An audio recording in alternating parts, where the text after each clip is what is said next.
আমাৰ পৃথিৱীখনত বহুতো ৰহস্যৰে ভৰি আছে আৰু ইয়াৰে কিছুমান ৰহস্য সমাধান হৈছে, কিন্তু এতিয়াও এনেকুৱা বহুতো ৰহস্য আছে যিবোৰ চিৰদিনৰ বাবে ৰহস্য হৈয়ে আছে।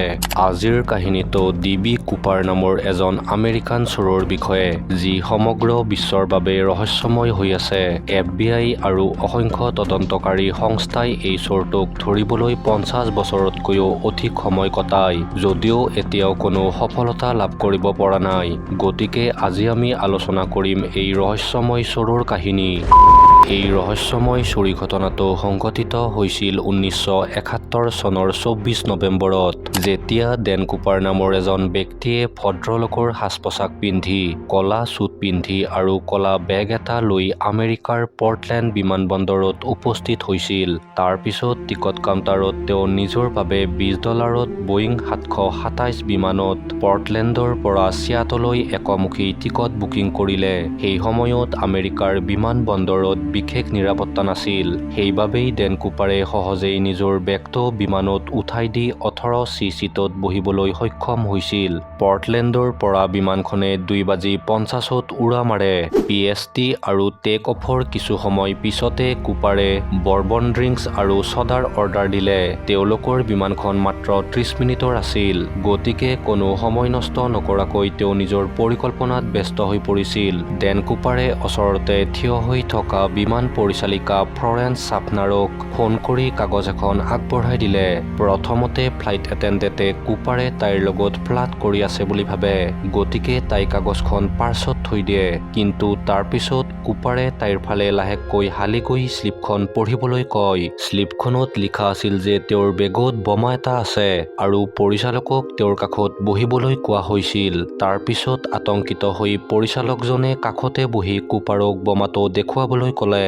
কুপাৰে বেগটো অলপ খুলি তাইক বোমাটো দেখুৱালে আৰু তেওঁ নিজৰ দাবী তেওঁৰ সন্মুখত ৰাখি কয় যে তেওঁক $2 লাখ আৰু 4টা পেৰাচুট লাগে, নহ'লে তেওঁ বিমানখন উৰাই দিব, আৰু যদি তেওঁৰ দাবী মানি লোৱা হয় তেন্তে তেওঁ সকলো যাত্ৰীক নিৰাপদে যাবলৈ দিব। ডেন কুপাৰৰ দাবী লৈ ছাফনাৰে ককপিটৰ কাষত থকা পাইলটৰ কাষ চাপে আৰু পাইলটে কুপাৰৰ দাবী চিয়াটলৰ বিমান পৰিবহণ নিয়ন্ত্ৰণলৈ ৰিলে কৰে। এই খবৰটো FBI আৰু আৰক্ষীৰ ওচৰ পায় আৰু তাৰ পিছত গম পায় যে বিমানখন হাইজেক কৰা হৈছে। ইফালে যাত্ৰীসকলৰ জীৱন ৰক্ষা কৰিবলৈ FBIয়ে ডেন কুপাৰৰ সকলো দাবীত সন্মতি প্ৰকাশ কৰে আৰু চতুৰতাৰে গোটেই $2 লাখ টকাখিনি $20 নোটেৰে ভৰাই বেগটো গধুৰ কৰি দিয়ে আৰু সকলো নোটৰ চিৰিয়েল নম্বৰো ঠিক কৰি লোৱা হয়, যাতে পিছত কুপাৰক ধৰিবলৈ সহজ হয়। তাৰ পিছত বিমানখন চিয়াটল বিমানবন্দৰত 5:39 PST বজাত অৱতৰণ কৰে আৰু কুপাৰে অনুৰোধ কৰা পেৰাচুট আৰু ধন পোৱাৰ পিছত তেওঁ প্ৰতিশ্ৰুতি অনুসৰি 36 জন যাত্ৰীকে নিৰাপদে নামিবলৈ অনুমতি দিয়ে। তেওঁ 2 জন পাইলট, 1 জন ফ্লাইট ইঞ্জিনিয়াৰ আৰু 1 জন ফ্লাইট এটেণ্ডেণ্টক বিমানখনত থাকিবলৈ কয় আৰু বিমানখন মেক্সিকোলৈ উৰি যায়। FBIয়ে চতুৰতাৰে বিমানখনৰ পিছফালে 2খন আমেৰিকান চোৰাংচোৱা বিমান পঠাই দিয়ে।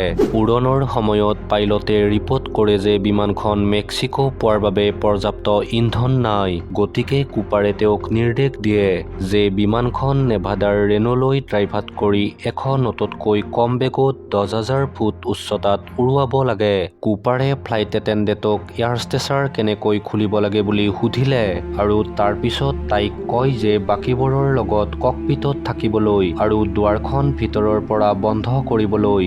প্ৰায় 8 বজাৰ ওচৰত এয়াৰষ্টেচাৰ খোল খায় আৰু ককপিটত সতৰ্কবাণীৰ লাইটটো জিলিকি উঠে। তেতিয়া ডেন কুপাৰে টকা আৰু পেৰাচুট লৈ বিমানখনৰ পৰা জঁপিয়াই পৰে। 10:15 মুকলি আইলেণ্ড আৰু বোয়িং 727 বিমান ৰেনো বিমানবন্দৰত অৱতৰণ কৰে আৰু বিমানখনক আৰক্ষী আৰু FBIৰ এজেণ্টে ঘেৰি ধৰে। ইয়াৰ পিছত বিমানখনত অনুসন্ধান কৰা হয়, য'ত কুপাৰৰ টাইক্লিপ আৰু তেওঁ অৰ্ডাৰ কৰা 4টা পেৰাচুটৰ ভিতৰত 2টা পোৱা যায়। কুপাৰে বিমান পৰিচালক কুপাৰকক দিয়া চিঠিখনকে ধৰি বাকী সকলো প্ৰমাণ লগত লৈ যায়। প্ৰত্যক্ষদৰ্শীয়ে কুপাৰৰ স্কেচ তৈয়াৰ কৰে। লেণ্ডিং এৰিয়াৰ চাৰিওফালে কিলোমিটাৰ দূৰত্বলৈকে বিস্তৃত অৰণ্য আৰু নদীত কেইবামাহ ধৰি অনুসন্ধান চলি থাকিল আৰু বহু ঘৰত তালাচী চলোৱাও হয়। যদিও কুপাৰ আৰু তেওঁৰ পেৰাচুটটো কেতিয়াও পোৱা নগ'ল। কেইদিনমানৰ ভিতৰতে ডেন কুপাৰৰ সমগ্ৰ কাহিনী সংবাদ মাধ্যমত প্ৰকাশ পাইছিল। যদিও এখন বাতৰি কাকতে ভুলতে ডেন কুপাৰৰ নাম ডিবি কুপাৰ বুলি লিখে আৰু মানুহে এই নামটো বেছি ভাল পাবলৈ ধৰিলে। এইদৰে বাতৰি কাকতৰ ভুলৰ বাবে ডেন কুপাৰক ডিবি কুপাৰ আৰু সেই নামেৰে তেওঁ সকলোতে বিখ্যাত হৈ পৰিছিল। ইয়াৰ পিছত কুপাৰে পলায়নৰ ধৰণৰ বাবে FBI ৰ মতে কুপাৰে নিশ্চয় কোনোবা পেৰাগ্লাইডিং স্কুলৰ পৰা প্ৰশিক্ষণ লৈছিল। সেয়েহে সকলো প্ৰশিক্ষণৰ বিদ্যালয়তে অনুসন্ধান কৰা হয় আৰু বহু পেৰা ট্ৰুপাৰক ৰেকৰ্ড পৰীক্ষা কৰা হয়। তথাপিও পুনৰ সফল নহ'ল।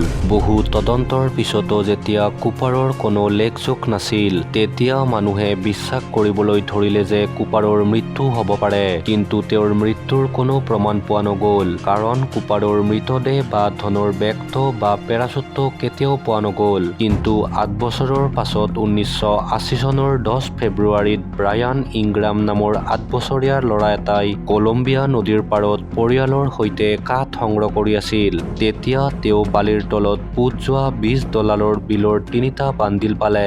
বহু বছৰ ধৰি বালিৰ তলত পুতি যোৱাৰ বাবে নোটবোৰ অৱনতি ঘটিছিল। যদিও মাজৰ কিছুমান নোট এতিয়াও অক্ষত অৱস্থাত আছিল আৰু এই নোটবোৰৰ চিৰিয়েল নম্বৰ চাই বিষয়াসকলে চিনি পাইছিল যে এইবোৰ সেই নিশা কুপাৰক দিয়া একেবোৰ নোটহে।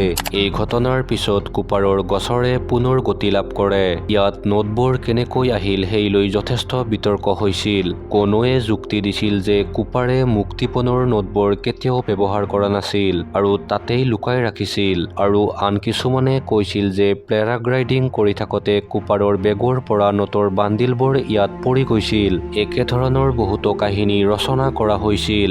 যদিও এই কাণ্ডৰ পৰা কুপাৰৰ বিষয়ে একো পোৱা নগ'ল, কিন্তু এইটোৱে আছিল ডিবিৰ সৈতে জড়িত প্ৰথম প্ৰমাণ। বছৰ বছৰ ধৰি কুপাৰৰ গোচৰৰ ব্যাপক তদন্ত চলিছিল, যদিও কেতিয়াবা কোনো সুনিৰ্দিষ্ট প্ৰমাণ পোৱা নগ'ল, আৰু অৱশেষত 45 বছৰ পাছত 2016 চনত FBI-য়ে গোচৰটো বন্ধ কৰি দিয়ে। ডিবি কুপাৰৰ অৱস্থান আৰু কলৈ গৈছিল সেয়া কেতিয়াও জনা নাযায়। যদিও তেওঁ বিশ্ব ইতিহাসৰ অন্যতম ধূৰ্ত চোৰ হৈ পৰিছিল, আৰু চোৰ হোৱাৰ পিছতো তেওঁ আমেৰিকাৰ এনে এজন চেলিব্ৰিটি হৈ পৰিছিল যাৰ ধূৰ্ততাই সকলোকে আচৰিত কৰি তুলিছিল। গতিকে বন্ধুসকল, আজিলৈ ইমানেই। ভাল চাওক, ভাল শিকক। ধন্যবাদ। জয় হিন্দ, জয় জুবিন দা।